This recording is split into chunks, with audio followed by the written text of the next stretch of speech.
T'as bien fait de cliquer, on est de retour avec ma clique, les pistonnés canal historique. Bienvenue sur RMC, valide ton paddock pass, c'est l'heure du débrief du Grand Prix de Las Vegas.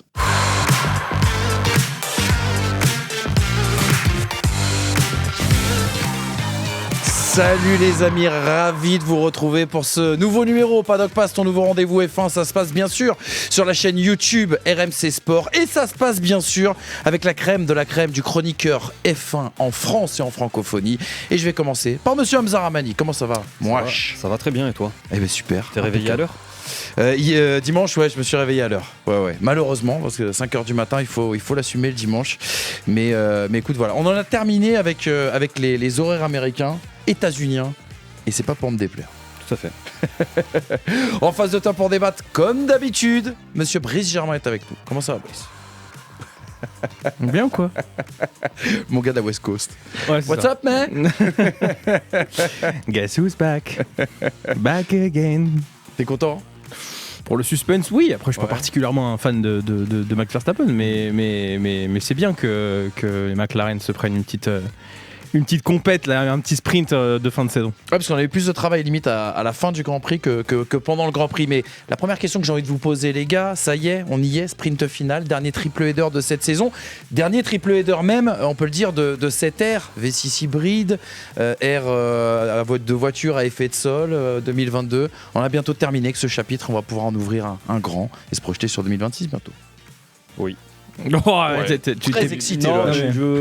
T'es payé au mot? Non, mais tu sais que d'habitude, tu savais.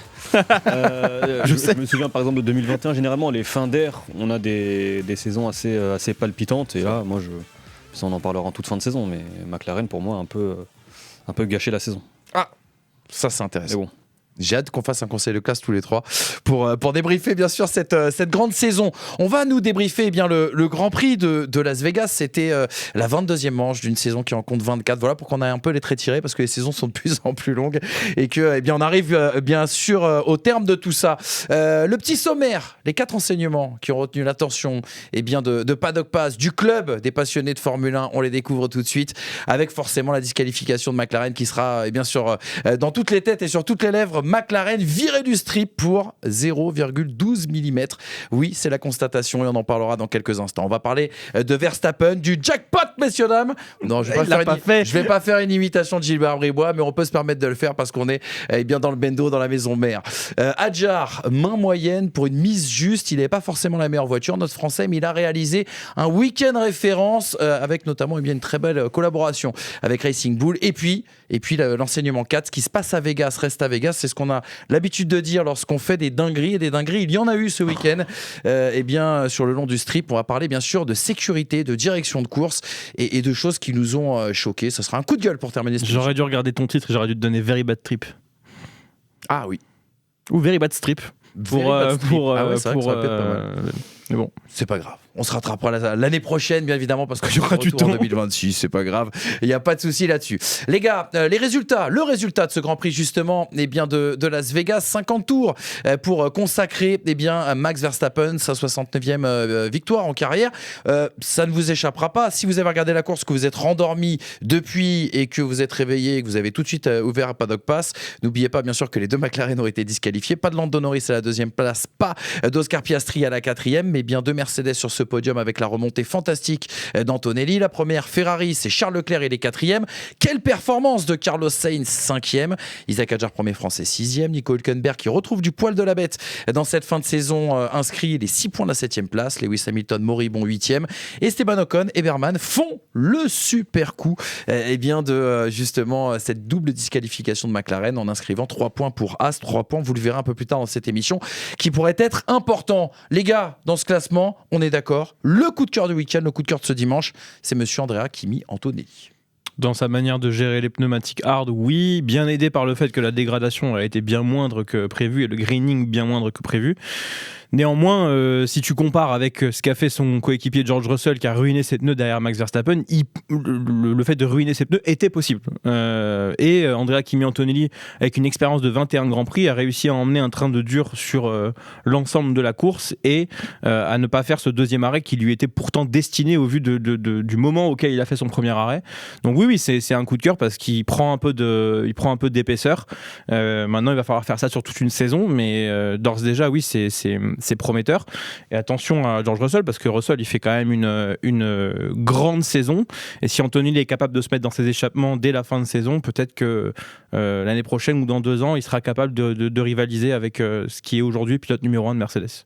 Tu as souvent défendu Andrea Kimi Antonelli, Hamza, par le passé en F2, et les fins de saison te donnent raison, j'ai l'impression. Non, mais après, Brice a dit beaucoup de choses. Moi, sur l'aspect stratégique, je m'attendais au coup de poker ultime, le fameux je pars en soft, je m'arrête au premier tour, comme ça, clean air, et j'essaye de faire l'intégralité de la course avec. Je m'attendais effectivement à 2 arrêts, en tout cas 2 relais avec les durs, ça n'a pas été le cas. Après, sa gestion de course, elle est parfaite. Évidemment que le résultat est sublimé par la disqualification des deux McLaren. Mais très sincèrement, oui, c'est un week-end assez solide quand on sait d'où il est parti suite à sa qualification. Exactement. La grande remontée, celle d'Andrea Kimi Antonelli. On ne parlera pas de la petite remontée, celle de Lewis Hamilton qui était encore en difficulté. Fonçons les gars tout de suite sur le premier enseignement justement de ce débrief du Grand Prix de Las Vegas. C'est l'information principale de ce week-end, la double disqualification de McLaren, virée du strip pour 0,12 mm.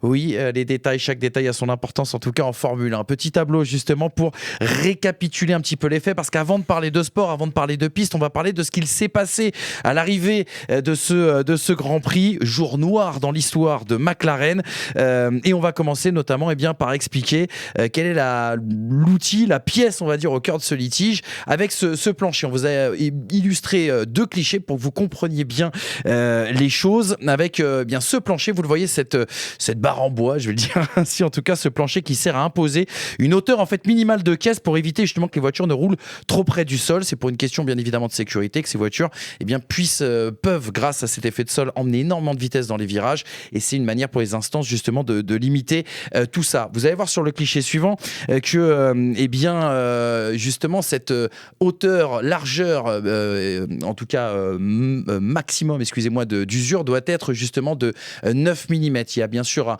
une marge de manœuvre, une marge d'erreur qui peut permettre de pondérer ça, mais en dessous le châssis vous avez bien ce skyblock, donc ce fameux plancher, et il est mesuré d'ailleurs pour les pilotes qui montent sur le podium, et de manière random, de manière aléatoire sur d'autres pilotes qui finissent la course. Donc c'était notamment Lando Norris qui était exposé à ce contrôle, et on s'est rendu compte du côté justement des instances que la planche, aussi bien sur la voiture de Lando Norris que celle d'Oscar Piastri, était en dessous des 9 mm. Ce qui veut dire que pour ceux qui en doutent, que celle de Max Verstappen a été contrôlée également. Exactement. Puisque le podium est contrôlé automatiquement. Exactement, le podium est contrôlé automatiquement, et on l'a dit ensuite, quelques pilotes sont piochés. Tous les pilotes par contre ne sont pas contrôlés. Oui, il y a eu des théories, parce que je vois Hamza qui est circonspect, mais il y a eu des théories comme quoi ça, alors on contrôle les McLaren maintenant. Juste après qu'on ait contrôlé les moteurs des Red Bull au Brésil. Et on n'oublie pas d'ailleurs de donner un élément de contexte, c'est qu'au Brésil, on s'est aussi rendu compte sur certains contrôles que certains petits malins avaient mis des plaques de titane pour justement réduire l'usure de cette planche. Voilà, c'est juste ce qui en soi n'est pas de la triche. On rappelle que la Formule 1, c'est l'utilisation, la maximisation des zones grises. Et que les écuries, justement, essayent d'aller chercher dans ces zones grises tout ce qu'il n'est pas interdit de faire. Et en l'occurrence... Si tu veux réduire la chauffe de la planche, c'est exactement comme McLaren qui veut réduire la chauffe de ses pneus quelque part, tu vois. Sauf qu'il y a un cahier des charges qui est très précis sur l'utilisation de la planche. Tant que c'est pas interdit, c'est autorisé. Exactement. Et c'est ce que recherchent les écuries.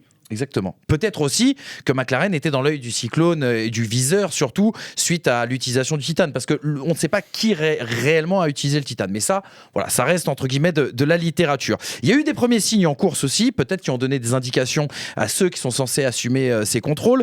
Les signes en course, ça a été le panaché d'étincelles, notamment sur les passages de Oscar Piastri, où on avait l'impression que cette voiture talonnait, qu'elle roulait très très bas et très très proche du sol. Et puis il y a aussi la demande de McLaren sur les 5-7 derniers tours auprès de Lando Norris de faire ce qu'on appelle du lift and coast, c'est-à-dire de relâcher l'accélérateur un petit peu plus tôt en entrée de virage, de freiner un petit peu plus tard afin justement de moins, on va dire, user cette planche. Et ensuite, à l'arrivée, donc ça c'est des signes annonciateurs, et à l'arrivée donc il y a eu cette enquête. Et on vous a récapitulé justement les coulisses de cette disqualification, de cette décision, avec les réactions d'un côté de la FIA et les réactions de l'autre de McLaren. On a donc une expertise qui est faite par Joe Bauer, avec une contre-expertise qui est faite en présence des ingénieurs du côté de chez McLaren. Ça se passe à l'arrivée du Grand Prix. On se rend compte qu'il y a une usure excessive du plancher, que les patins arrière sont non réglementaires pour 0,12 mm pour Norris, 0,26 mm pour Piastri, ce qui équivaut en fait à une infraction à l'article 359 du règlement technique, qui vaut donc systématiquement une disqualification. Réaction et défense de McLaren, qui parle de circonstances atténuantes, qui s'appuie sur le fait que les essais ont été écourtés et qu'ils ont découvert pendant la course qu'il y avait un marsouinage inopiné, c'est-à-dire que la voiture rebondissait, talonnait et donc du coup usait de manière prématurée justement ce plancher. Ce que dit aussi McLaren dans sa défense, c'est que la gravité de l'infraction est bien moindre par rapport justement au précédent qu'il y a pu avoir dans cette saison 2025. Le point de comparaison ultime, c'est bien sûr la double disqualification de Ferrari en Chine. À l'époque, Lewis Hamilton s'était fait sortir et jeter pour 0,4 mm. Dans un deuxième temps, la FIA va continuer cette discussion, voire négociation avec McLaren, en expliquant que oui, malheureusement, il devrait en toute logique avoir une sanction un petit peu moindre, mais qu'aucune autre sanction n'est prévue justement dans les règlements, qu'il n'y a que l'exclusion. C'est-à-dire que c'est binaire, c'est oui ou non. Vous êtes dans les clous, vous n'êtes pas dans les clous, et à ce moment-là, il n'y a qu'une seule sanction, c'est l'exclusion. D'ailleurs, dans le communiqué, la FIA parle de malheureusement, il n'existe qu'une seule sanction. C'est fou. Donc c'est-à-dire qu'il concède entre guillemets que, en effet, McLaren aurait peut-être dû être sanctionné de manière un petit peu moins forte. La FIA concède aussi un acte involontaire de la part de McLaren sans tentative délibérée de contourner le règlement. Et du côté de chez McLaren, derrière, on nous a expliqué que les causes du marsouinage pour le moment sont non identifiées, enquête interne ouverte. On est à quelques jours du prochain Grand Prix et d'un Grand Prix très important du côté du Qatar. Et on nous parle aussi d'une certaine inquiétude du côté de chez McLaren parce qu'on n'a pas du tout réussi justement à anticiper ce phénomène. Les gars, la première question que j'ai envie de vous poser, c'est important, je suis désolé, c'est un long monologue, mais c'est important de placer, que tout le monde comprenne justement ce qui s'est passé, pourquoi cette décision a été prise, comment et pourquoi McLaren a pu être la seule équipe à se faire avoir à ce petit jeu. Parce que c'est peut-être la seule qui a pris un risque sur la hauteur de sa caisse. On rappelle, en Formule 1, plus tu roules bas, plus tu vas vite. Plus la voiture est performante. Oui. Je pense que le communiqué de la FIA vient du fait pour d'éviter tous les complots possibles en disant McLaren est une voiture illégale depuis un moment. Mais concrètement, je pense que il y a un parc fermé entre le samedi et le dimanche. Et le coefficient de frottement sous la pluie est quand même pas le même que sur le sec. Et qu'à partir de là, je pense qu'on a pris un petit risque sur le positionnement du plancher de la McLaren. Les circonstances atténuantes que McLaren met en avant, je les trouve pourries dans le sens où c'est des circonstances qui auraient pu valoir pour toutes les écuries. En l'occurrence, c'est la seule écurie qui est pénalisée. C'est la seule écurie qu'on a vu faire autant d'étincelles. C'est la seule écurie qui avait ce souci-là. Donc quelque part, je pense qu'ils ont joué, mal calculé, et qu'aujourd'hui, ça vient handicaper les chances. Quand je dis les chances, ça vient handicaper statistiquement leurs deux pilotes qui sont en lutte pour le titre, avec l'arrivée d'un troisième pilote là-dessus. Donc pour moi, il y a faute de la part de McLaren, et il y a prise de risque, j'ai envie de te dire inutile, quand tu as 49 points d'avance à 3 Grands Prix de la fin, et que tu es en pole position. Tu crois cette thèse, toi, Hamza, de la prise de risque, justement, d'une McLaren, et on en parlera tout à l'heure, un petit peu moins performante par rapport au progrès de la Red Bull, et donc cette tentative de rouler Sincèrement, plus bas je ne suis pas certain qu'il y ait une prise de risque spécifique à Las Vegas.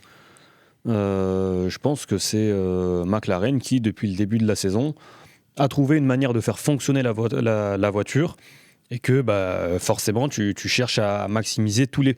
Là, c'est pas passé. Ça aurait pu passer pour 0,12 mm. Tu le disais, le règlement il est binaire, donc intentionnalité ou pas intentionnalité, il y a carton rouge entre guillemets. Voilà, il y a disqualification là. Comme Vettel en Hongrie, il manquait rien en essence. Comme Hamilton. Oui, c'est vrai. En fait, en 2021, là, il y a pas. Tout le monde se dit qu'on doit juger la conséquence par rapport à l'acte. Et en fait, la conséquence elle est terrible vis-à-vis de l'acte, mais en l'occurrence, c'est une voiture non réglementaire. Point. Voiture non réglementaire, c'est disqualification. C'est pas une manœuvre en piste ou quoi. Cette voiture-là. Il n'y a pas d'interprétation. Non, cette voiture-là ne suit pas les demandes du cahier des charges pour être une voiture réglementaire en piste. Il n'y a pas d'esprit de la règle sur ce type de. Exactement. C'était la question comme l'aileron arrière d'Hamilton au Brésil en 2021. C'est non. C'était la question que j'allais vous poser justement. Est-ce que cette sanction vous paraît juste eu égard bien sûr à ce qu'on reproche aujourd'hui à McLaren, aux conséquences que ça a justement au championnat et aux gains, somme toute, on imagine partiels, dont tu as pu bénéficier. Je n'aurais pas posé cette question si on évoquait Franco Colapinto et Pierre Gasly. C'est vrai, t'as raison. Tu l'évoques juste parce que ce sont deux McLaren qui luttent pour le championnat. Je trouve qu'en Formule 1, il y a tellement d'histoires, d'interprétation du règlement, de sanctions. Encore une fois, Oscar Piastri qui prend 10 secondes au Brésil, va falloir m'expliquer comment Liam Lawson ne prend pas de pénalité sur son départ à Las Vegas. En fait, il y a tellement... Pour une fois qu'on a un règlement clair qui te dit la voiture, elle est conforme, pas de souci, drapeau vert, la voiture n'est pas conforme, c'est disqualification. Je ne vais pas commencer à rentrer sur les débats interminables. Est-ce que la sanction est trop sévère ? Il y a un règlement, c'est oui, c'est non, c'est disqualification. Oui, qu'il faille changer le règlement, c'est une chose, mais en attendant, là, en termes d'application de la règle, il n'y a rien à dire, c'est noir ou blanc, c'était noir pour ce coup-là, boum, c'est terminé. Après... Aujourd'hui, ça tombe sur McLaren, mais c'est la 6e disqualification de la saison d'un pilote. Oui. On a eu Hamilton, on a eu Gasly, je crois, en début de saison, on a eu Nico Hülkenberg et les deux Ferrari. Début de saison, et Leclerc aussi, oui, donc les deux Ferrari. Donc on en est à 6. Aujourd'hui, ça tombe sur McLaren. Ouais, et franchement, quelque part, c'est bien quand même que cette sanction soit si dure, parce qu'aujourd'hui, le positionnement du plancher de la monoplace fait beaucoup. Participe à un énorme pourcentage de sa performance. Donc si tu te mets à jouer avec ça, et qu'au final ça te rapporte 50 points, 60 points, 70 points sur l'ensemble d'une saison, d'avoir autant de différences, mais qu'à un moment donné ça te sanctionne parce que tu as pris un risque, quelque part c'est juste si tu prends sur l'ensemble. Là, on n'a pas assez bien calculé les bosses, on n'a pas assez bien calculé la dégradation, on a peut-être aussi pensé qu'on allait faire 2 arrêts, ce qui veut peut-être dire qu'on allait avoir un deuxième train qui allait rehausser un petit peu la voiture, parce qu'on a utilisé les gommes comme George Russell avait utilisé ses gommes du côté de la Belgique. Tout ça, on ne l'a pas anticipé. Ne pas anticiper l'ensemble des scénarios mène à ce genre de choses. Et c'est pas de dire que McLaren est incompétente, c'est que McLaren a fait une erreur. Et que cette erreur, aujourd'hui, McLaren est championne du monde des constructeurs, elle ne la paye pas. Ses pilotes, en revanche, qui n'ont rien à voir là-dedans, la payent. Son pilote en tête du championnat. Je pense que Oscar Piastri est bien heureux d'avoir vu cette disqualification. Il avait le sourire hier. Vous voyez le même de Joe Biden qui s'en va de la salle et qui se retourne et qui sourit. Et il était tout le temps là, genre Oscar Piastri, quand il a appris qu'il était disqualifié, la photo est folle hier. Et il se retourne et il lance un énorme smile. Après c'est un contexte, on sait pas. Mais la photo, t'as envie d'y croire, t'as envie de te dire que ce sourire c'est lié à cette disqualification. Mais factuellement, Oscar Piastri il a perdu des points sur Max Verstappen et sur Lando Norris à Las Vegas. Non, pas sur Lando Norris.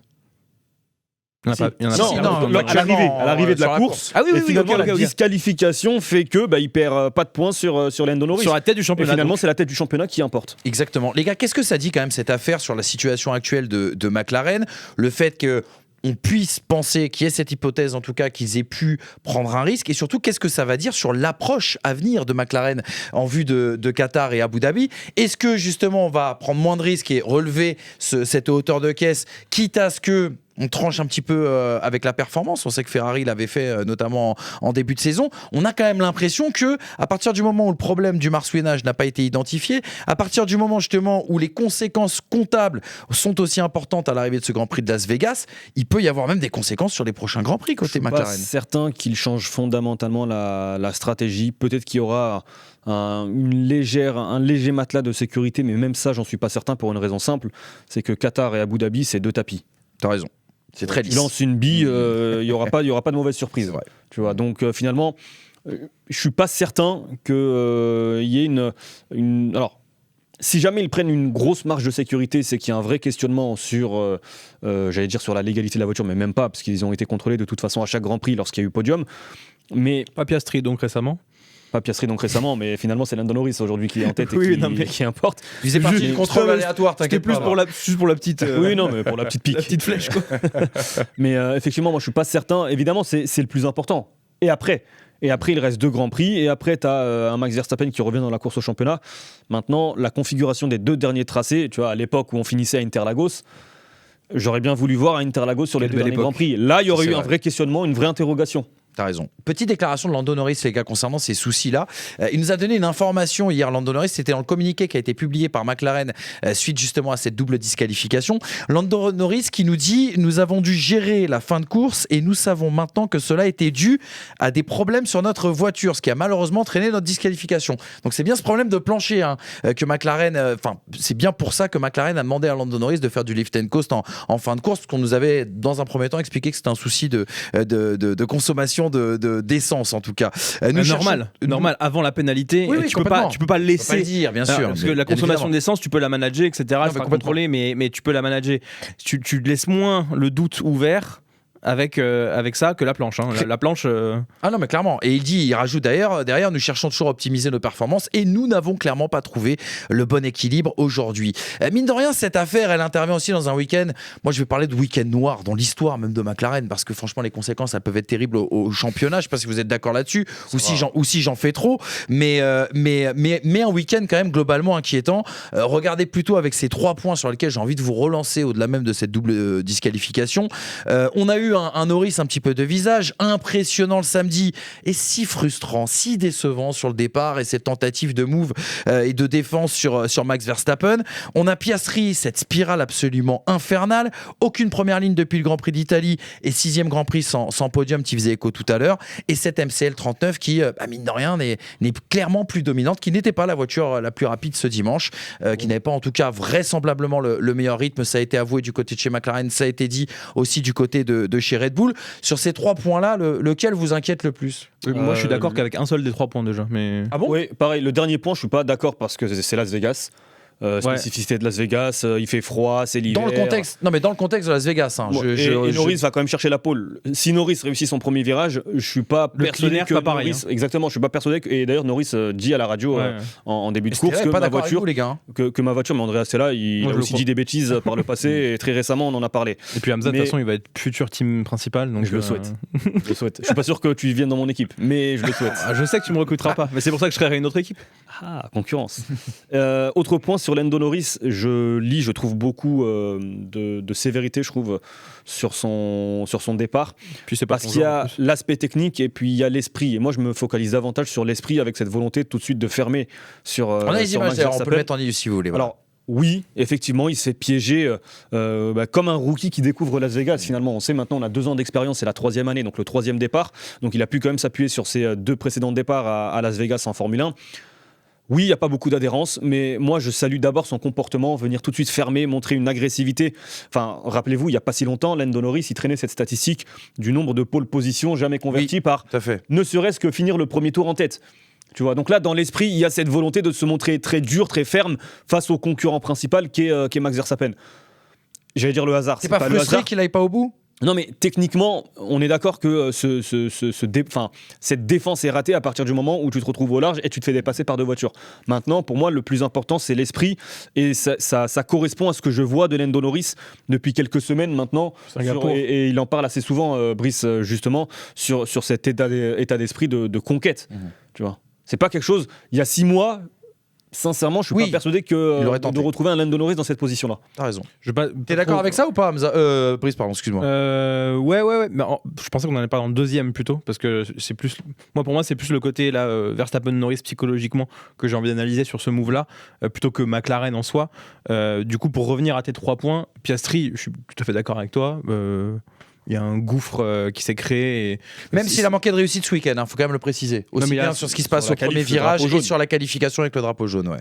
Oui, mais quand bien même, il était loin en qualif. Enfin, il n'avait pas le rythme qu'avait Norris, et même qu'avait Verstappen, et même que. Enfin, tu sens quand même que c'est plus le même depuis l'enchaînement Zandvoort-Monza Bakou, parce qu'en même temps le triple enchaînement, libération mentale de Zandvoort, Monza, choix qui isole Piastri dans le garage, et Bakou, erreur qui lui plombe le mental. Tu prends le triple truc, et derrière, peut-être qu'en interne les choses qu'on sait pas, mais en attendant le triple truc il l'a bouffé. La théorie de Monza, moi je peux pas y croire. Je peux pas croire que juste une radio avec un changement de position te flingue ta fin de saison. Voilà, c'est personnellement. Je crois absolument pas. Non, mais rappelle-toi aussi de la déclaration de Max Verstappen quand GP lui explique ce qui se passe chez McLaren. Ouais, je m'en souviens. C'est-à-dire que je pense que même Piastri trouve que c'est complètement lunaire. ce qui s'est passé à Monza. Alors, sache une chose, je vous le dis les gars, mais on en reparlera en fin de saison de tout ça. L'épisode de Monza, quelqu'un qui connaît quelqu'un chez Red Bull, un Français qui travaille chez Red Bull, dit que ça a été une gestion masterclass de la part de McLaren. D'un point de vue équipe, je parle. Voilà. Mais on reviendra dans les détails d'un événement qu'on n'avait pas pu vraiment débriefer. Ouais, bon. D'accord, du coup, puisqu'on va sur ce... Non, mais c'est intéressant. La fin de saison, je me pose une question. Imaginons, vraiment, on est dans la fiction la plus totale. Mathématiquement, à 3 tours de la fin, à Abu Dhabi, Max Verstappen est champion devant Lando Norris. Sauf que Max Verstappen est en tête, Oscar Piastri, par exemple, est deuxième, et Lando Norris, on va dire, est septième. Est-ce que chez McLaren, on va, du coup, puisque c'est la politique mise en avant, les papaya rouges, Zach Brown, toute cette volonté vraiment de traiter à égalité les deux pilotes, est-ce que chez McLaren, on demandera à Oscar Piastri, qui n'a aucune chance d'être titré à ce moment-là, de laisser passer, d'abandonner, comme ce qu'avait fait Red Bull avec Sergio Perez, on n'en parle pas assez, mais 2021, après, au moment du restart, on intime l'ordre. On donne l'ordre à Sergio Perez de rentrer au stand parce qu'il y a une fuite qui pourrait amener une nouvelle voiture de sécurité, retarder le départ et donc pas de dépassement sur ce dernier tour. On a dit Perez, tu rentres dans le garage.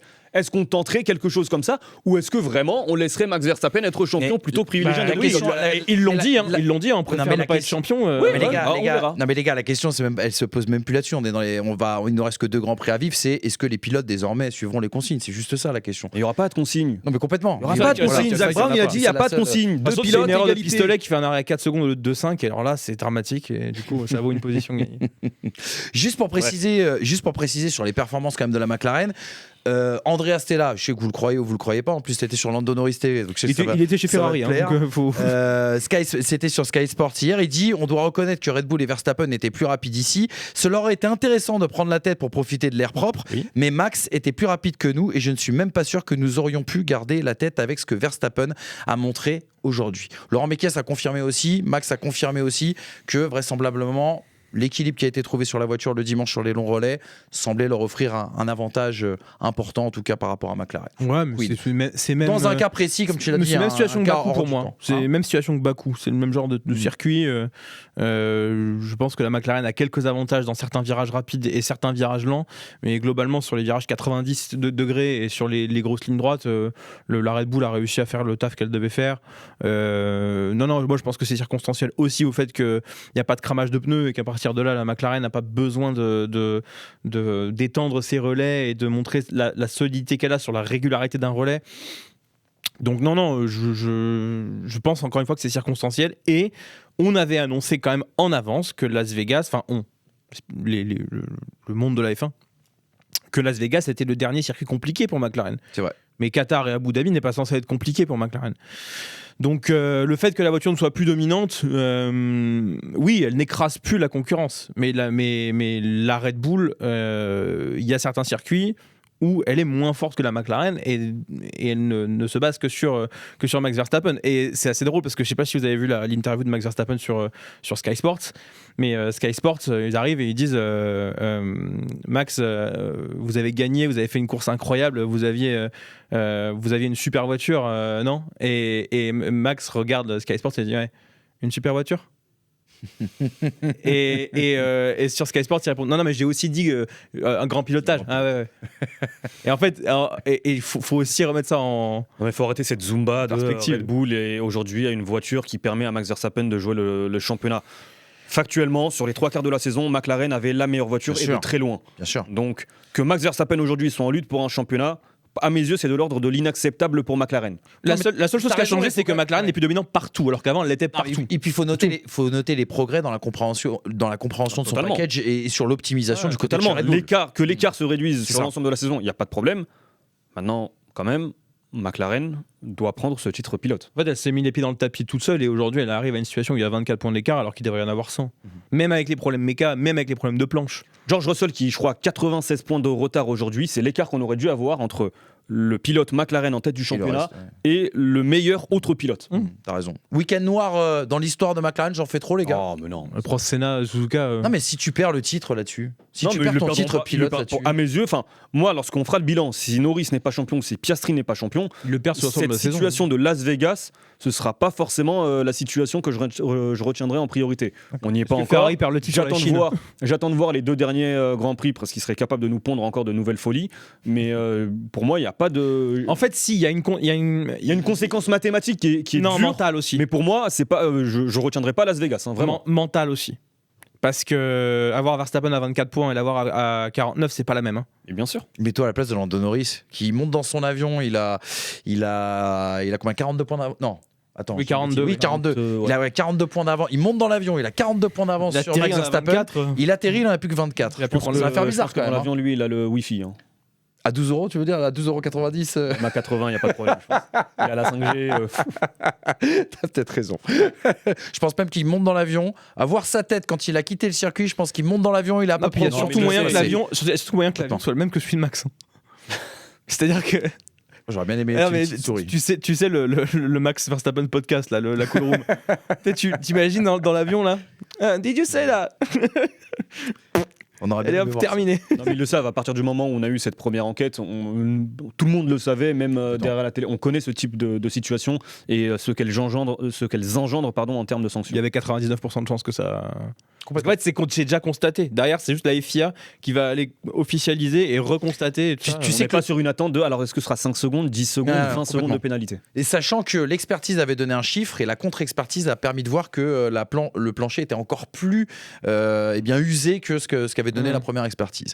Passons à Max Verstappen, c'est le deuxième enseignement et ça découle bien sûr de cette double qualification de McLaren. Disqualification, oui, t'as raison. Max Verstappen, le jackpot, messieurs dames. Voilà. C'est un petit peu ça. Ouais, je l'ai très mal fait. C'est un petit peu ça. Verstappen en mission, Verstappen impérial, étincelant, vous l'appelez comme vous le souhaitez. Et surtout le grand gagnant de cette double disqualification. 6e victoire, mine de rien, pour Max Verstappen en 2025. 69e victoire en carrière. C'est quoi son 7e podium, je crois, consécutif pour Max Verstappen. 125e podium en tout. Voilà, bon, c'est monstrueux, quoi. Hein. Vous l'avez compris. Attends, j'en ai une autre 33e victoire en n'étant pas en pôle. Ça, c'est beau. 8e podium. 8e podium Tu te consécutif. rends compte, il en a 69, quasiment la moitié, c'est en partant pas en pôle. Exactement. 33 victoires sans partir de la pôle, dont 25 filées par Charles Leclerc, on est d'accord Et puis le symbole du 33, qu'il pourrait abandonner l'année prochaine s'il n'était pas champion du monde. Mais ça, on en parlera un autre jour. L'erreur de Lando Norris, on en a parlé tout à l'heure, mais justement, c'est une notion sur laquelle tu vas revenir, je sais, Brice, ce côté ascendant psychologique que semble encore avoir Max Verstappen justement sur Lando Norris. On a une RB21 qui a été quand même meilleure dans la gestion de la dégradation des pneus et également dans l'anticipation du graining, qui a été d'ailleurs assez inexistant sur l'ensemble des voitures sur le dimanche. L'exécution, la stratégie parfaite, les éloges aussi de Laurent Mekies pour son pilote et son équipe. Et puis, il faut le dire, un Max Verstappen qui a été seul au monde pendant 50 tours et qui termine avec une avance de 20 secondes à pondérer, bien sûr, avec les problèmes qu'a pu connaître McLaren de son côté. Le cadeau de McLaren, on l'a dit, cet écart qui passe de 42 à 24 points de retard. Et puis, cette question maintenant sur toutes les lèvres, est-ce qu'on a assisté ce dimanche au vrai tournant de cette saison 2025? Bon, mathématiquement, non. Parce que c'est encore large, 24 points à deux courses de la fin. Il suffit à Lando Norris de reprendre 2 points par rapport à ses concurrents. Il est champion. Oui, voilà. C'est-à-dire qu'en fait... mathématiquement, il y a plus de chances d'avoir Norris champion après le Qatar. Ah oui, bien sûr. Que Max Verstappen. Deux pilotes qui se retrouvent avant Abu Dhabi à 5 points ou 7 points. Par contre, ça te dit à quel point à 42 points d'écart, c'était plié. Oui, mais ça, je m'en suis pas tout de suite rendu compte. C'est exactement ça. C'est-à-dire que moi, j'étais en mode c'est max, tout peut se passer. Et en fait, on est passé d'un mode, on s'en parlait hier en off, on est passé d'un mode où, tu sais, tant que mathématiquement c'est pas fini, faut croire en Max, ou la double disqualification, Max est champion, tu sais, dans la réaction instantanée. Puis après, quand tu regardes un peu mathématiquement, 24 points, ça reste un besoin sur 2 courses, si j'enlève la sprint dans ma tête là, 1-4, 1-4, tu vois. Faut que Norris finisse 4 2 fois et que Verstappen gagne 2 fois, ou Piastri. Donc, bon, il faut pondérer, un petit peu. Là où par contre il y a un tournant, je pense, c'est que, et on l'a vu hier, et c'est pour ça que j'aimerais revenir sur le move du premier tour, c'est que, et je reprends un peu les paroles de Jérémy qui étaient très intéressantes hier sur pole position, j'ai quand même le sentiment que Norris a toujours une némésis qui s'appelle Max Verstappen, et que s'il a musclé son jeu, s'il s'est donné beaucoup de relief, d'épaisseur, de confiance et de mental sur cette deuxième partie de saison où moi personnellement il m'a impressionné, dans la bataille face à Max Verstappen, je pense qu'il se laissera encore dicter sa loi, ou en tout cas qu'en essayant de dicter sa loi, il n'aura pas la maîtrise qu'a Max Verstappen. On l'a vu hier, c'est un fait isolé, on est bien d'accord. Mais hier, il tente d'être Max Verstappen au premier virage. Il va bloquer. C'est exactement ce qu'aurait fait Max Verstappen. Parce qu'il sait que Max Verstappen va plonger au premier virage. Max Verstappen l'a fait à Imola, il l'a fait à Zandvoort, il l'a fait dans plein d'autres moments. Et il l'a fait à tout le monde en plus. Et quand Max Verstappen a 24 points de retard à 2 Grands Prix de la fin, il faut s'attendre à avoir un pilote qui va se comporter, comme Jérémy l'a dit hier, je rends à César ce qui appartient à César, comme à Jeddah en 2021, comme au Mexique en 2024, comme à Austin en 2024. Il va se comporter d'une manière où Lando Norris va devoir savoir gérer ça, parce qu'il va être très agressif et il va jouer avec les limites du règlement. Ce qu'il n'aurait pas forcément fait à 42 points de retard. Et ça, pour le coup, ça peut changer quelque chose. Ça peut mettre Norris dans un état de difficulté. Et pour moi, si Max Verstappen veut mettre Norris dans un état de difficulté, il n'a qu'à se qualifier dans les 3 premiers. S'il réussit à se qualifier dans les 3 premiers, au départ, il va arriver comme une bombe atomique dans une situation où Lando Norris ne peut pas se permettre de cracher. Et à partir de là, il peut se passer beaucoup de choses. Il y a 2 choses. La première, ça aurait pu être pire pour Norris. Si Verstappen ne fait pas l'idiot pour rester poli à Barcelone, oui. On aurait pu être aujourd'hui à 18-19 points. Et tu sais que 18-19 points, c'est pas la même chose. On a 2 courses plus la même approche. On a calculé hier, si Verstappen gagne tout jusqu'à la fin de saison et que Norris fait 2 jusqu'à la fin de saison, la différence de points, c'est Norris champion par 9 points. Combien de points Verstappen a perdu à Barcelone ? 9. Oui, il aurait eu son destin entre ses mains. Sur la fin de course, c'était un autre momentum. On va pas refaire l'histoire, mais il avait des pneus usés, peut-être qu'il aurait peut-être pas eu ces 9 points, peut-être qu'il en aurait eu 6 ou 7, mais voilà. Mais dans sa communication, Max Verstappen, là, il est différent. C'est-à-dire que ça fait un moment qu'il nous dit je joue pas le titre. Et ce week-end, bien sûr, il a dit est-ce que vous avez un regret cette saison ? Oui, j'en ai un gros. Barcelone. C'est Barcelone. Donc ça veut dire que dans sa tête, il est quand même en mission pour le titre. Deuxième point très important. Il va aussi falloir déterminer, je reviens à ce que je disais tout à l'heure sur la gestion des 2 pilotes, si jamais tu as une lutte à 3 à la fin de la saison, mais la pire situation aujourd'hui pour Norris, c'est d'avoir aussi un Oscar Piastri dans les pattes, d'avoir un Piastri qui mathématiquement peut encore jouer le titre. Et en fait, idéalement pour Norris, que Verstappen ou pas soit titrable à Abu Dhabi, le plus important pour lui, à mes yeux en tout cas, c'est d'éliminer Oscar Piastri de la course au titre avant Abu Dhabi. Comme ça, McLaren pourra compter sur Oscar Piastri si nécessaire, si besoin. Encore faut-il que lui se montre aussi performant pour pouvoir se battre face à un Max Verstappen, que ce soit en qualification ou en course. Mais le cas de figure catastrophique pour Lando Norris, c'est par rapport, encore une fois, aux propos d'Andrea Stella, de Zak Brown depuis des mois, la volonté vraiment de traiter les 2 pilotes à égalité, avoir ce même traitement, c'est d'avoir un Oscar Piastri qui est même à 22 points. 22 points de retard sur Lando Norris à Abu Dhabi. Mais mathématiquement, il peut être titré. Tu peux pas demander à un pilote qui mathématiquement peut être titré de se coucher. Tu vas te sacrifier parce que y a 6 points d'écart entre Lando Norris et Max Verstappen. Il peut pas cracher avec Verstappen avec Piastri 3 quoi. Absolument que Lando Norris élimine Oscar Piastri de l'équation. Mais attends, dès ce week-end, et on en parlait hier, mais dès ce week-end au Qatar, ça va être un problème dans une stratégie qui va être imposée à 2 arrêts, où on a vu l'année dernière justement des jeux d'équipe et voir des équipiers se sacrifier justement pour bloquer, faire des bouchons, etc. En soi, c'est peut-être déjà un problème, ce 2 contre 1 McLaren-Max Verstappen. On va attendre. Moi, j'attends quand même la sprint. Parce que la sprint, effectivement, dans un monde logique, normal, tu prends pas beaucoup de points ou tu ne perds pas beaucoup de points. Austin, 8-0. 8-0-0. Tout à fait. Brésil aussi. Non, mais ce que je veux dire, c'est que si on a les 3 protagonistes dans les 3 premières places, le départ. Bien sûr. Et 2 équipiers qui s'accrochent pour essayer de catcher Max Verstappen, on a vu ça s'appelle les Mercedes en 2023 au Qatar. Parce que le premier virage est un virage qui emmène de la vitesse, hein. C'est-à-dire que ça peut être très vite. Tu peux aller très vite effectivement à l'extérieur, tu peux avoir une trajectoire intérieure. C'est effectivement. Et Max Verstappen a gagné le Qatar l'année dernière et Piastri est fort au Qatar.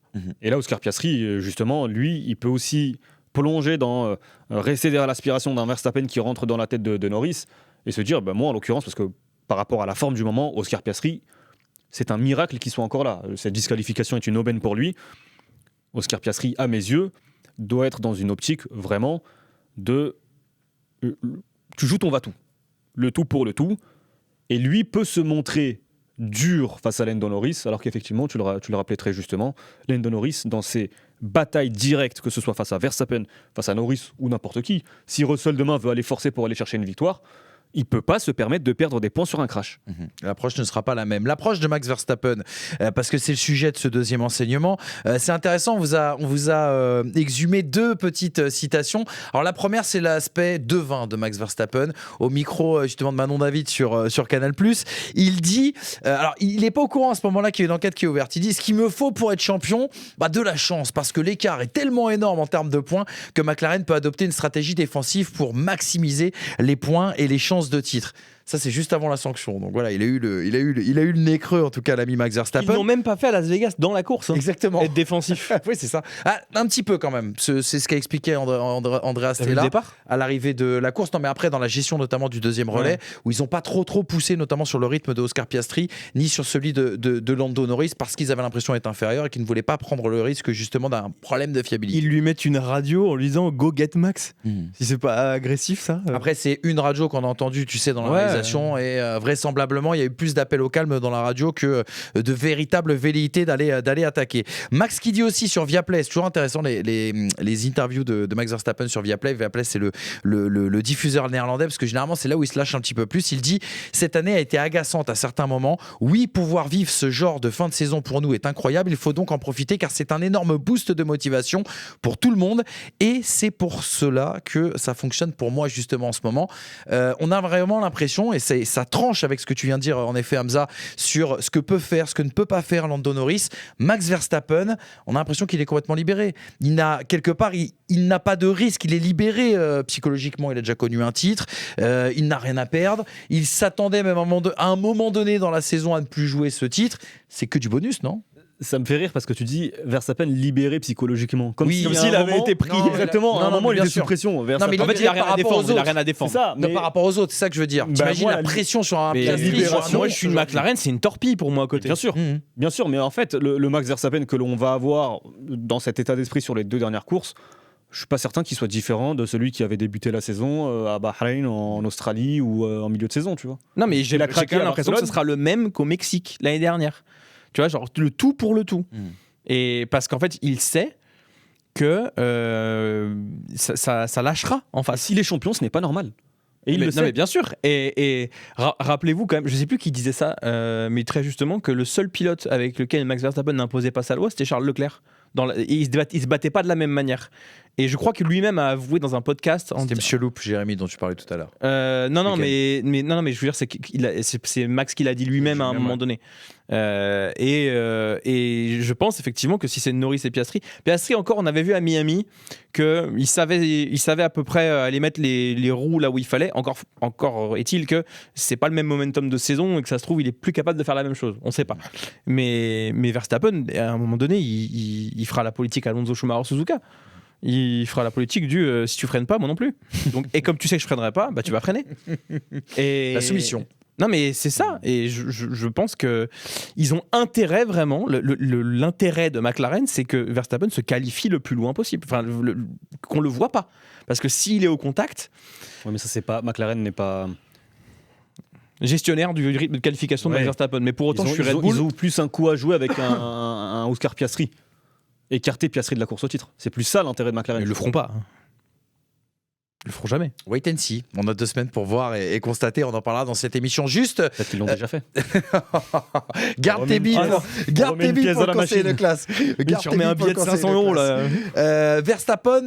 Le jackpot, messieurs, dames, c'est ce qu'on s'est dit quand on a vu la double disqualification de McLaren. Brice en a parlé tout à l'heure. Avec un petit peu de recul, parce qu'on fait cette émission un peu plus de 24 heures après justement ce fait majeur post-Las Vegas. Hamza, comment tu te situes sur cette question ? Est-ce que le championnat est tant relancé que ça suite à cette double disqualification ? Il est relancé par rapport à la situation comptable qui avait été celle d'une arrivée avec Norris deuxième. Maintenant, effectivement, je rejoins là aussi Brice, 24 points. Il reste 2 courses plus une sprint, ça fait 58 points en jeu. En fait, à mes yeux, s'il ne se passe rien pour Norris, si Norris est à son niveau, sans souci mécanique, sans souci au stand, sans disqualification, Norris est champion. En fait, encore une fois, il faut qu'il fasse 4e Norris dans les 2 courses. C'est le niveau actuel d'Oscar Piastri. Et 4e, à peu près, tu vois. 4e sur 2 courses, si jamais, moi je pense davantage à un abandon, un crash sur une course et a un podium sur l'autre course qu'à 2 4e places par rapport au rythme. Oui, moi j'ai de quand même le Norris. sentiment que si on croit aujourd'hui un peu plus au titre de Verstappen que par rapport aux 42 points, c'est parce qu'on imagine justement qu'il y a une tension par rapport au titre avec 3 belligérants et que potentiellement un des 3 à un moment donné aura un 0 point, de par un crash ou quelque chose comme ça. Et encore une fois, Max Verstappen sait comment saler la piste. Et puis il y a le ressenti, il y a le ressenti, c'est la fameuse réussite du champion. Je suis sûr que vous y avez pensé hier. Quand vous avez vu cette double disqualification. Parce que Max Verstappen, il rentre, à certains moments, tu as l'impression qu'il rentre dans le rang, qu'il a un petit peu, regarde, la dernière émission, on se disait, bon, bah finalement, ça risque d'être compliqué pour la lutte pour le titre. Ça a été le sujet un petit peu sous-jacent, en fil rouge de cette saison. Moi, je sais pas, il y a des signes. En fait, il y a tellement de signes parfois de cafouillage chez McLaren. Ouais, mais depuis le Mexique a quand même envoyé quelque chose, un signal. Ouais. Par rapport à Verstappen chez McLaren, Norris, vraiment le rythme qu'il avait. Donc, la réussite du champion, tu te manges pas Antonelli dans la gueule en Autriche, tu vois. C'est vrai que ça rentre pas trop dans l'équation. En soi, il n'a pas non plus une parfaite. Tu vois, le Brésil cette année, c'est pas le Brésil l'année dernière. Où là, il y a de la réussite pour qu'il remonte de 17 à 1. Mais c'est parce que c'est une double disqualification à 3 Grands Prix de la fin me paraît tellement gros, si tu veux, pour une équipe comme McLaren. Mais bon, on a fait le tour du sujet. Imagine ça arrive à Abu Dhabi. Non, mais c'est impossible à imaginer. Là, par contre, ce sera le week-end. Par contre, l'un des week-ends les plus noirs de l'histoire. Imagine McLaren fait appel et que la décision elle est jugée en décembre. De cette double disqualification là. Celle-là là Ouais. Mais tu peux pas faire appel. Mais c'est fini. Tu peux pas faire appel. Non, mais à partir du moment où il y a le. Enfin, pour moi, c'est fini. En fait, à partir du moment où c'est constaté en présence. Je sais pas si ça a été accepté. D'un point de vue réglementaire, en fait, à partir du moment où l'infraction elle est constatée en présence justement d'un responsable technique de l'écurie, et bien à ce moment-là, puisque c'est justement binaire. Oui, ça a été constaté. Oui, à partir de ce moment-là, à partir de ce moment-là, tu ne peux pas faire. McLaren, de toute façon, c'est pas une écurie qui conteste. On l'a vu à Silverstone lorsqu'Oscar Piastri. À ce moment-là, il n'y avait pas d'égalité. S'ils contestent même le titre. On l'a vu lorsque Oscar Piastri au Brésil. À ce moment-là, ils n'ont pas contesté. Donc c'est vraiment pas une écurie qui conteste.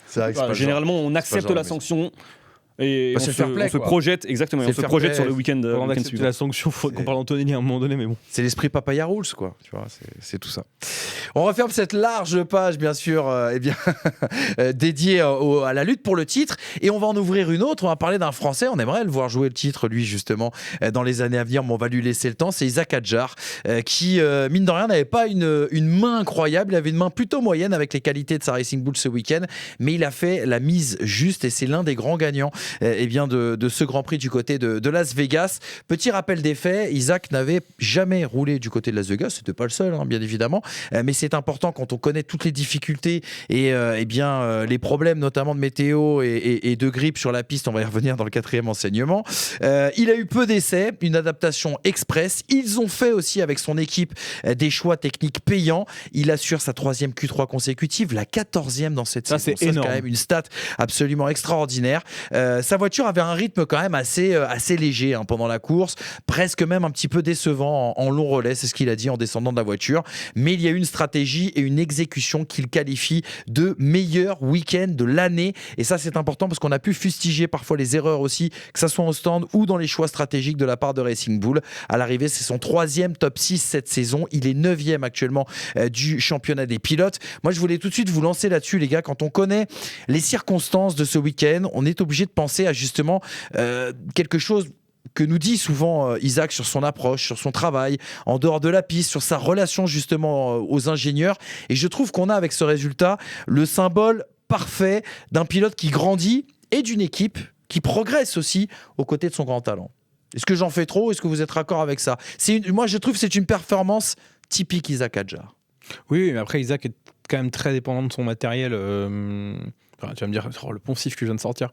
Mais et le matos, c'est pas au top quand même sur la course. Ouais, mais sur la qualif, il l'est. Lawson n'est pas mal non plus.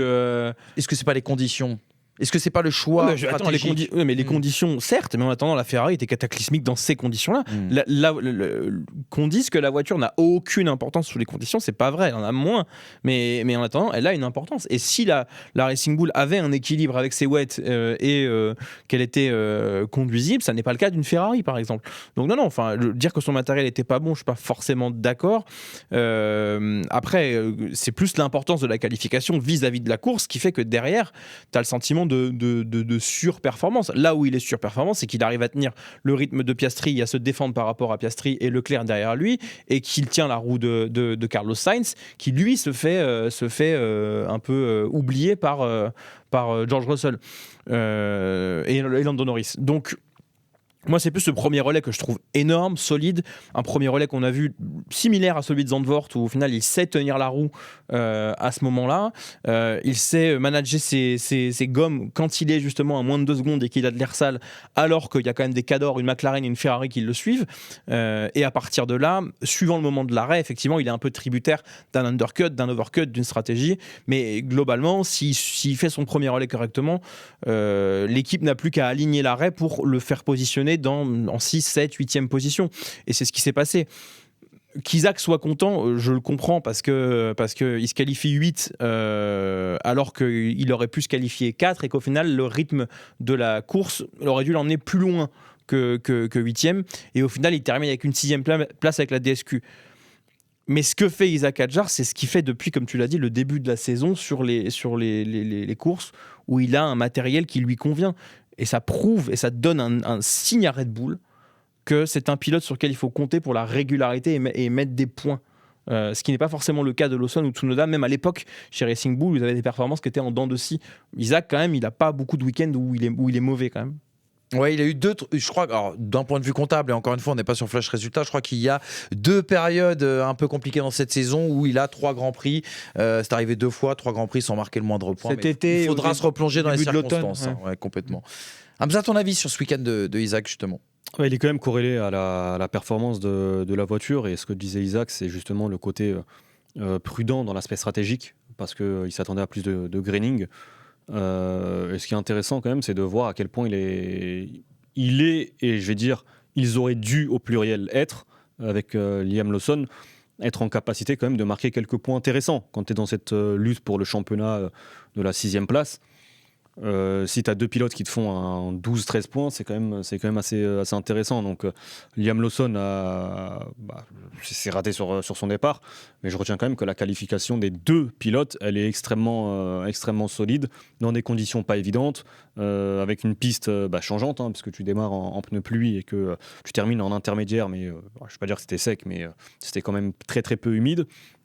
Et puis après, sur la course, franchement, rien d'autre à ajouter, quoi. Il fait ce qu'il a réalisé ce qu'il réalise depuis le début de la saison sur la majeure partie de ses courses. Isaac, rappelons qu'il aurait pu faire, encore une fois, un P5, P4 facile en qualification. Ah oui, en qualif, pardon. Parce que Sainz avait l'air hors de portée quand même pour Isaac. Il s'en est, c'est pas qu'il s'en est plein, mais c'est ce qu'il disait justement à l'arrivée. Il disait, voilà. Course, tu veux dire ? C'est toujours, la même question quand tu démarres. Si tu démarres 4 ou 5, bien sûr. Non, puis la Williams, c'est hors de portée à cause du moteur, à cause du débraquage. Et Sainz, il était injouable pour qui que ce soit pour la dépasser. Mais tu vois, encore une fois, tu parlais du débraquage, je trouve méga intéressant du côté de chez Racing Bull, et de Isaac, justement, d'aller débraquer cet aileron arrière qui leur a donné, sur le sec en tout cas, un certain avantage aussi également sur les relais longs, les relais courts. Ce qui a été l'inconvénient de Charles Leclerc. Complètement. Mais l'approche, entre guillemets, voilà, on est au cœur du sujet. La première vidéo de cette saison, c'était une interview avec Isaac. On parlait justement de cette approche, de ce travail en back-office, on va dire le travail invisible avec les ingénieurs, etc. Je trouve toujours ça intéressant quand on le voit performer, bon derrière le volant, mais ne jamais minorer bien sûr tout le travail qui est fait à côté. Petit déclat de Isaac, c'était au micro de Canal+ hier dans l'émission Formula One. Il disait: nous n'avons commis aucune erreur depuis les EL1 et nous avons coché toutes les cases nécessaires. C'est donc très agréable d'être récompensé par 4 points. Je suis confiant pour les 2 dernières courses au Qatar et à Abu Dhabi, qui sont des circuits qui, selon moi, conviendront mieux à notre voiture. Eh bien, on espère en tout cas que ça marchera pour Isaac, qui aura été en tout cas l'un des tubes de cette saison 2025. Je ne sais pas si ça va être un tube ou un must-have de 2025, mais le 4e enseignement devrait être un enseignement coup de gueule, j'imagine en tout cas, de votre part, de notre part à tous. Les amis, ce qui se passe à Vegas reste à Vegas, et on espère que ça sera une fois, mais pas encore, on va dire, à Vegas, et qu'on ne le reverra sur aucun circuit, parce que le coup de gueule du week-end, c'est des scènes auxquelles on a assisté justement du côté de Las Vegas qui ne nous ont pas plu, et c'est un enseignement sur lequel on va parler bien sûr de la sécurité. Las Vegas, on le rappelle, pour un élément de contexte, c'est le pavillon témoin de Liberty Media, qui est le promoteur de ce Grand Prix, qui a été décidé par Liberty Media, où on met le paquet au niveau du show, au niveau des stars, parce que justement, c'est là où Liberty Media veut montrer, c'est un petit peu son concept car, on va dire, pour l'avenir de la Formule 1. Une piste sans grippe, ça on était habitué. Et une question, est-ce que la météo, le fait d'aller à Las Vegas à ce moment-là de la saison, nous offre une météo adéquate à la Formule 1? Franchement, j'ai eu l'impression parfois qu'on était sur un remake du Trophée Andros. C'est plus la nuit en fait. C'est le désert. C'est pas une question d'hiver ou d'été. Il n'y a pas tellement d'hiver ou d'été dans ce coin-là des États-Unis. C'est plus. Les pilotes se sont posé la question. En nocturne dans le désert, automatiquement. Complètement, mais c'est une des questions en tout cas aujourd'hui apportée notamment portée par le GPDA qui veut en discuter avec notamment l'organisation Formula One. On a des pilotes justement qui sont exaspérés par le show autour de l'événement. Alors je vous invite les gars. Colapinto, exceptionnel. Merci monsieur, vraiment, merci monsieur. Qui a dit mais quel gâchis de il regarde le feu d'artifice, mais quel gâchis de fric. Il était en zone mixte, il allait répondre sauf qu'il y avait tellement de bruit lié au feu d'artifice qu'il n'a pas pu répondre. Il dit ouais mais il est 22h, est-ce qu'on pense aussi aux animaux, aux chiens qui sont dehors? Puis voilà, il n'a fait que de râler pendant une cinquantaine de secondes avant de dire bon, tout cet argent gâché pour ces feux d'artifice. En fait, c'est vrai que la Corée Disney elle a été enregistrée avant. Oui. Ça a été confirmé dans la journée, ouais, tout à fait. D'accord. Le striptease. C'est-à-dire qu'en fait, les gens qui ont payé leur place. Non, pas du tout. Non, mais les gens qui ont payé leur place en disant genre je vais voir le. Pour toi, la problématique, c'est c'est vraiment le timing de l'enregistrement. Je suis un amoureux du parc de Marne-la-Vallée et je trouve ça scandaleux qu'on aille piquer des Corées. T'y étais pour ça. Il y a eu encore les problèmes de bouche d'égout, les gars aussi, on n'oublie pas vendredi, sur lequel ils n'ont pas. C'est les deux stars avec Beyoncé et Jay-Z qui étaient en. Briator et sa nouvelle meuf. Petite forme, très petite forme. Il y a eu les problèmes de bouche d'égout, les gars, vendredi, on n'en a pas parlé, mais avec ces voitures à effet de sol qui soulèvent les bouches d'égout, on se rappelle des conséquences il y a 2 ans sur Carlos Sainz. Ça, par contre, on peut pas en vouloir à Vegas. Enfin, si les Formule 1 passent sur des bouches d'égout, à un moment, les pilotes ils peuvent faire autrement, tu vois. Je sais pas comment ils font à Bakou. On a déjà eu ce problème. Changeons la trage l'année dernière. Mettons une limite de piste. L'année. Tu mets un cercle. L'année dernière, où il y a 2 ans que Ferrari perd sa 2e place au championnat à cause de ça, finalement. On a tendance à l'oublier. Et attends, ils prennent une amende. Oui, en plus, ils avaient. Oui. Parce qu'ils doivent changer des pièces. Parce qu'ils doivent changer des pièces. Oui. Et non, mais ça en plus, là, ce qui est honteux, c'est que ça a été un peu maquillé, ça a été un peu camouflé. C'est-à-dire que ça s'est passé, il y a eu des drapeaux jaunes, il y a eu des interruptions des drapeaux rouges, même en séance d'essai, mais bon, bref. Quand ça arrive la première année. Rien en F1, arrête, Manu, c'est bon. Quand ça arrive la première année sur cette histoire de bouche d'égout, t'es furieux, ça joue sur le championnat, sur Ferrari, etc. Mais tu te dis, c'est une première. Là, ça fait 3 ans. Oui, complètement. Est-ce que Carlos Sainz, en 20 ans, va intenter un procès à Londres à la FIA pour essayer de récupérer une 2e place pour Ferrari? Felipe Massa va gagner des sous avec ça. Mais bon, bref. On va voir. Mais... Continuons. Il est dans un combat, le boug. Ouais, la justice lui a quasiment donné raison. Donc non, il a dit il y a des éléments suffisants pour qu'on ouvre un procès. Exactement. Bon, écoute, après, Ecclestone a de l'argent suffisant pour le fermer aussi. Ouais, bref, il commence à se faire vieux, notre ami Bernie. Oui, son contenant.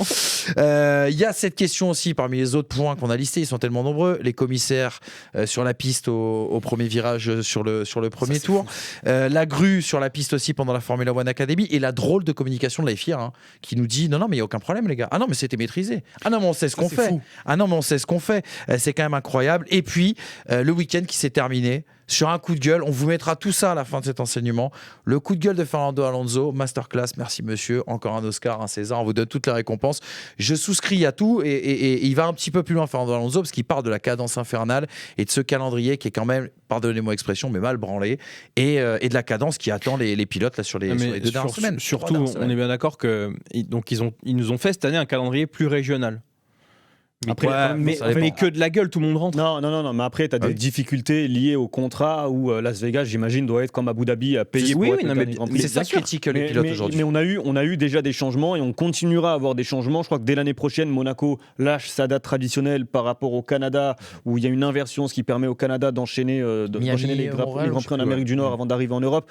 C'est en cours. Mais après, c'est aussi bloqué par des contrats, ce qui fait que tu peux pas du jour au lendemain dire ok, tous les Grands Prix en Amérique, ce sera de février à avril, etc. Là où c'est qu'entre le Brésil et Las Vegas, Nico Hülkenberg et Gabriel Bortoleto étaient chez Audi pour une opération publicitaire. C'est ce que dit Alonso, c'est que Alonso dit en fait quand on fait Brésil États-Unis, dans l'esprit des gens, on pense que les pilotes restent là-bas et ensuite vont aux États-Unis, mais non, on rentre en Europe. Donc au final, ça c'est pire. l'hypocrisie du truc. bien Et sûr. là le pire combo, c'est quand même Las Vegas-Qatar, où tu as quand même peu d'endroits plus éloignés sur Terre que Las Vegas et Qatar, et ça se passe en 5 jours. On a déjà eu des pilotes. Le malades, Mediades, c'est mercredi. Hein. On a déjà eu des pilotes et des journalistes malades lors de L'année la dernière. toute première Ouais. édition, je crois, de l'enchaînement. entre Non, les deux. même l'année dernière aussi. L'année dernière, c'était tous Ouais. cuits, les mecs. Complètement. Et le Non. Qatar, c'est vrai que c'est pas du tout la course la plus physique de l'année. Pour revenir sur le Grand Prix, moi, il y a plusieurs points, mais à des degrés différents. Moi, il y a 2 images qui m'ont choqué, mais surtout celle au premier tour, avec les commissaires qui courent. Ils sont en train de courir parce qu'ils voient Sur la des voitures banquise. arriver à 300 km/h vers eux. Factuellement, les pilotes à 300 km/h, 350 km/h arrivent vers les commissaires. Ça peut arriver. Sébastien Vettel à Monza avec sa Ferrari, les freins qui lâchent. Mm. Que se passe-t-il Mm. Que se passe-t-il Strike. T'as raison. C'est honteux que de pareils événements puissent encore survenir en Formule 1. L'histoire de la grue en piste, là aussi, par rapport à tout ce qui a pu se passer avec la disparition de Jules Bianchi, je trouve lunaire qu'on ne mette pas un drapeau rouge à ce moment-là. Surtout que tu vois, en plus, je ne sais pas si vous avez vu la scène, mais le pilote de la grue, il fait que Le plusieurs grutier. manœuvres. On avance, Mhm. on recule, on va à droite, on va à gauche. On a les Formule 1 Academy, d'ailleurs félicitations à Dorian Pain. Oui, c'est Il y a les Formule 1 Academy qui arrivent. Oui, effectivement, elles sont au ralenti. Elles sont au ralenti avec en plus la voiture de sécurité devant. Mais on sait jamais. On sait jamais. Si on m'avait dit qu'un jour en Formule 1 Academy, sur un départ, tu as 2 ou 3 abandons parce que tu as des pilotes qui se rentrent dedans, ça peut arriver. Ça peut arriver. Une D'autant plus dans une incompréhension. formule monotype. Hein. T'as raison de le dire. Hein. Et sur cet incident justement des commissaires, généralement tu t'attends quand même à ce que la FIA ait une parade, et 2 jours après ils te sortent une parade, ils t'expliquent, enfin Il douille. ils te sortent l'explication. Ce qui était le cas au Mexique par rapport à Liam Lawson. Vous vous souvenez qu'au premier virage, Liam Lawson s'est retrouvé avec des commissaires. Et l'explication, c'était que, bon, évidemment, il y a quelqu'un qui donne l'ordre de partir sur la piste, et cet ordre a été annulé, mais il y a eu un problème dans la transmission de la communication radio, truc invérifiable. Le Toki est plus de batterie. Quoi. Non, mais truc invérifiable, mais en tout cas, ils n'ont pas reçu l'ordre à temps à ce moment-là et étaient sur la piste. Tu peux pas le vérifier, mais à minima, la FIA se décharge en disant ça. Là, la communication de la FIA sur ce truc-là, en disant c'était en dehors de la piste, une VSC, c'est suffisant. Non, ils disent il n'y avait pas besoin de Pas de VSC. Il Ils disent il n'y avait pas besoin. Drapeau jaune. Bah, tiens, mais dans le si drapeau tu veux, jaune, on c'est l'a- suffisant. Mm. Pardon. Et à partir du moment où ils sont en dehors de la piste, c'est suffisant. Je suis désolé, mais on a eu juste un tour avant de Lando Norris qui n'est pas en capacité de prendre le virage parce qu'il n'y a pas de grippe à l'intérieur. On est sur un moment où toutes les monoplaces sont collées. Donc, est-ce qu'il va pas y avoir à un moment donné une tentative de dépassement ? Certes, il y a drapeau jaune, mais tu sais pas. Enfin, en fait, le drapeau jaune, il est à partir de quand ? On voit le double drapeau jaune juste au moment de prendre le virage. Alors je sais pas s'il Oui. y était aussi avant. Ah, ça, Donc, imagine, tu as une manœuvre t'as qui est déjà raison de le lancée. dire. Enfin, t'as raison de le dire, Hamza. Surtout que tu arrives sur un virage à l'aveugle. Enfin, c'est une très très longue ligne à droite. l'aveugle et sans grippe. À l'aveugle, et puis non, je veux dire, tu sais, la légère courbe Oui. avant de franchir le drapeau à damier, tu sais, Ah la oui, ligne oui, de oui. départ arrivée, avant d'arriver au premier virage. Qui arrive très vite après. Donc quand même. l'information, tu peux la prendre très tardivement aussi. Et le respect du. Quand on fustige la FIA, il faut dire aussi sur cette affaire que le respect du double drapeau jaune par les pilotes, il va falloir aussi en parler à un moment donné. Ouais. Parce qu'ils arrivent à une sacrée cadence et une sacrée vitesse quand même dans la zone. Enfin, je veux dire, voilà, il faut être complet et 180 aussi sur le jugement de cette affaire-là. Moi, j'ai pas vu des pilotes qui ont énormément ralenti au passage au double drapeau jaune, là où justement il y avait les commissaires, on va dire, au fond du virage. Oui, bah de toute façon, en fait, c'est un peu les jurisprudences Verstappen, tu sais, où en fait, dès qu'il y a un pilote qui use un petit peu et qui n'est pas sanctionné, bah, derrière tout le monde va le faire. Jusqu'au drame. Oui, jusqu'au drame, D'une certaine ou jusqu'à ce qu'ils prennent une pénasse sans comprendre pourquoi, et derrière, en fait, le tout redevient flou. Il y a eu une belle sortie, c'est Nils Wittich, c'est l'ancien directeur justement de course de la Formule 1 qui a bossé sur le WEC, qui avait fait quelques courses, qui est en alternance notamment il y a quelques années. Il a dit sur Sky Germany, cela ne doit pas arriver, c'est une situation absolument inacceptable que l'intervention de ces commissaires prenne autant de temps au point que les voitures soient déjà de retour à pleine vitesse, ce n'est pas acceptable. À ce moment-là, des doubles drapeaux jaunes ne suffisent plus, c'est une grave erreur, je ne comprends pas comment cela peut arriver pour la deuxième fois cette année après le Mexique. Il rajoute, toujours sur Sky Germany, dans ces cas-là, la manière la plus simple de réagir, c'est d'activer une neutralisation complète. Une VSC peut être lancée en 1 seconde et alors tout le monde doit ralentir. De mon point de vue, ce genre de scène, vous ne voulez pas en revoir. La réponse de la FIA, je vous lis quand même le communiqué parce qu'il est lunaire. La FIA nous dit contrairement à Mexico ou à toute autre situation où des commissaires interviennent directement sur la piste, il n'est pas jugé nécessaire de déployer une voiture de sécurité ou une virtual safety car, puisque les intervenants restaient intégralement dans la zone de dégagement et non sur l'asphalte. Leur présence avait été anticipée et jugée compatible avec la poursuite de Et la zone de dégagement, elle existe pourquoi ? Pour dégager les voitures. Non mais elle existe. Tentative de dépassement de Russell sur Verstappen. Verstappen couvre l'intérieur, boum, les deux. Alors c'est pas censé arriver sous double drapeau jaune du coup. Oui, mais le double drapeau jaune qui arrive à la toute fin, peut-être que si t'es collé à la voiture. Mais c'est vrai qu'aucune voiture ne va dans les dégagements, c'est très connu. Exactement. Bon, bref. Et je vous partage quand même le coup de gueule de Fernando Alonso, les gars, parce que qu'il y ait des pilotes qui prennent la parole nous plaît toujours. Max Verstappen le fait très bien. Fernando Alonso est sorti de sa réserve. Ça se passait sur DAZN et ça se passe en 3 parties. Premier acte pour Fernando Alonso. Il dit au sujet de Las Vegas, le circuit est amusant car il permet d'atteindre des vitesses élevées, mais je pense que le type d'asphalte n'est pas conforme aux standards de la F1. Il est trop glissant, nous ne pouvons pas faire monter les pneus en température et il n'y a aucune adhérence. Il est extrêmement bosselé, à la limite de la sécurité pour courir. Acte 2, Fernando Alonso qui poursuit. Nous devons discuter avec la FIA pour savoir si on continue comme ça dans les années à venir. Pour être tout à fait honnête, la place dans le calendrier est compliquée pour nous. Venir ici avec le décalage horaire et la distance qui sépare l'Europe et le Brésil il y a 2 semaines, puis partir directement pour le Qatar avec 17 heures d'avion et 13 heures de décalage horaire, je pense qu'aucun autre sport au monde n'accepterait cela. On est à la limite. Et puis il conclut Fernando Alonso en disant « J'ai entendu dire que nous le faisons maintenant parce que donc le Grand Prix de Las Vegas à ce moment-là du calendrier, parce que c'est le week-end le plus calme de l'année à Las Vegas. Mais nous ne pouvons pas faire ce genre de choses, sinon nous irions à Monaco en février parce que c'est calme. Vous savez, il y a certaines choses auxquelles nous devons penser en priorité et c'est le sport. Fernando Alonso dit une chose très simple. Je ne sais pas si j'ai le droit d'utiliser un gros mot à l'antenne, donc je vais essayer d'éviter. Je t'autorise, vas-y. Non, mais enfin, en fait, non, mais je sais quoi, je vais utiliser de l'argot comme ça, au moins ça passera mieux.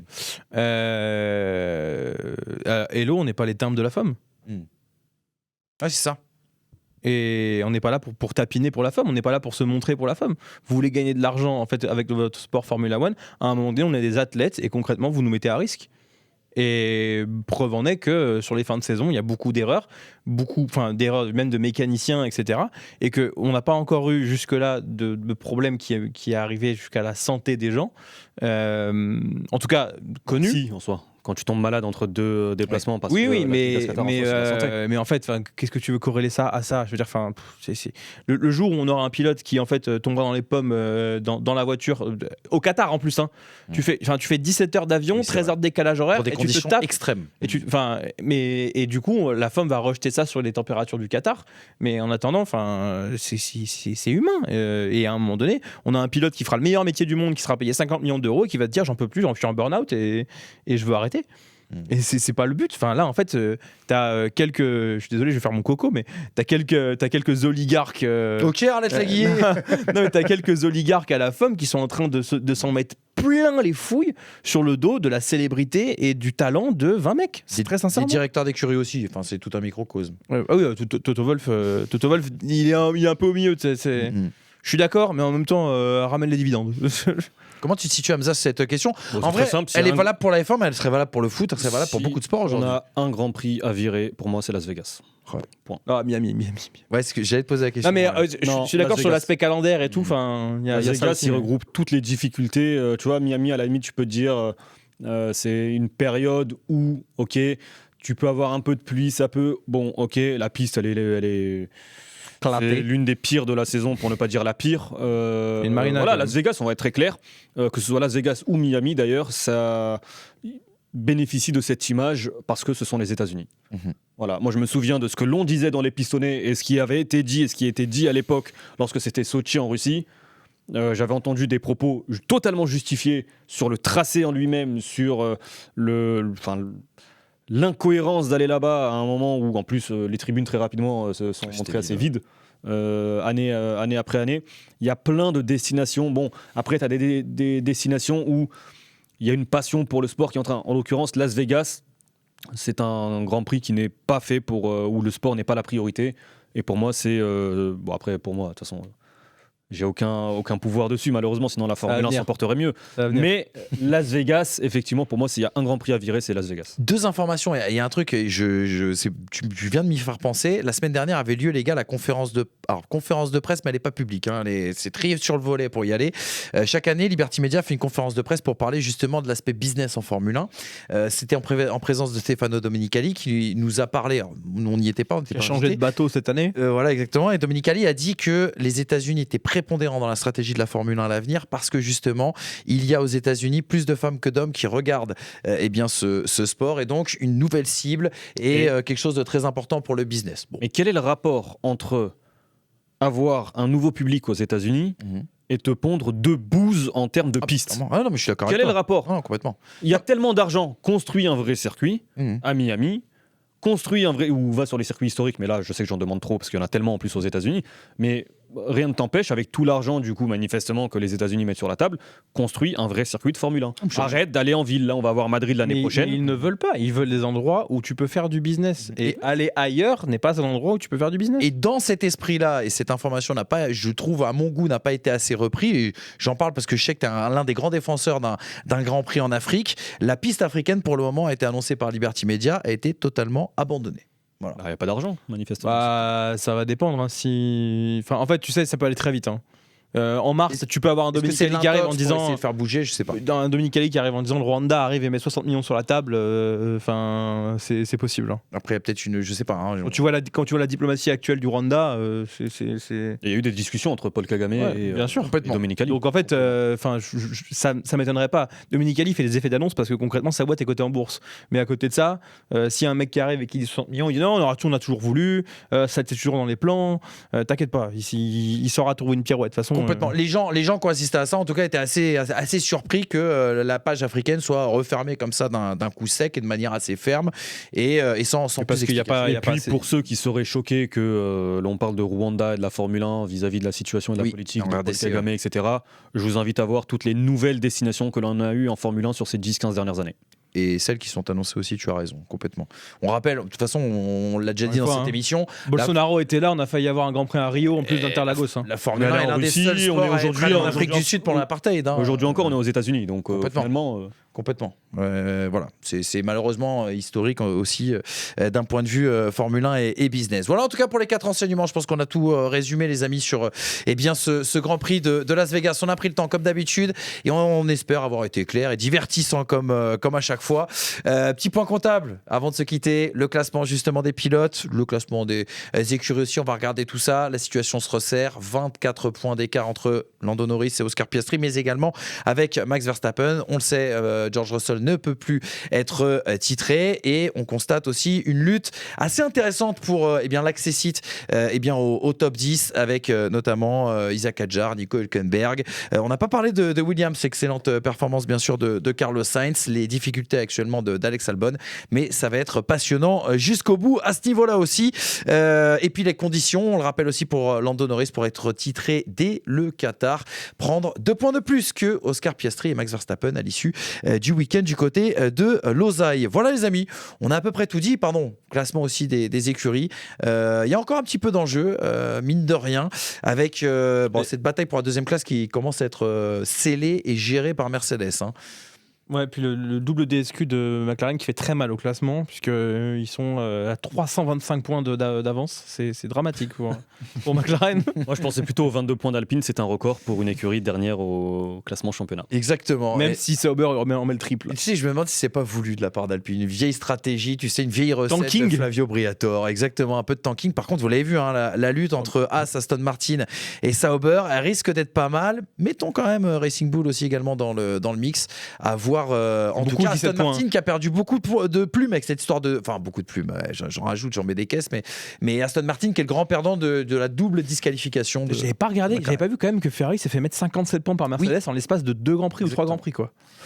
En même temps, c'est peu reluisant. En même temps, quand tu te qualifies 20e pour la première fois depuis Giancarlo Fisichella à Abu Dhabi 2009 et Luca Badoer à Spa 2009. De belles références, l'âge d'or de la Scuderia. Mais on le sait, le problème dans la Scuderia, les gars, c'est que les pilotes parlent trop. Ouais. Voilà. Et ça, on en parlera sans doute un autre jour. El Can Dans Out. le conseil de El Can Out. El Can Out. Ouais. Merci les gars pour ce super débrief. Merci beaucoup. C'était toujours agréable de parler Formule 1 avec vous. Vous continuez la discussion, vous, chez vous, bien sûr, en commentaire. On a hâte d'avoir vos avis, savoir si vous êtes d'accord avec ce qui a été dit ici ou si vous avez d'autres avis. On est là pour continuer le débat. Le débat est éternel et c'est pour ça qu'on se régale. Merci à Fanny Cousin aussi qui nous a permis de préparer cette émission, à toute l'équipe de régie d'RMC Sport. On se retrouve la semaine prochaine pour débriefer ce qui sera l'avant-dernier Grand Prix d'une saison 2025, on l'espère encore très palpitante. Passez une bonne semaine, à la semaine prochaine, simplement. Ciao.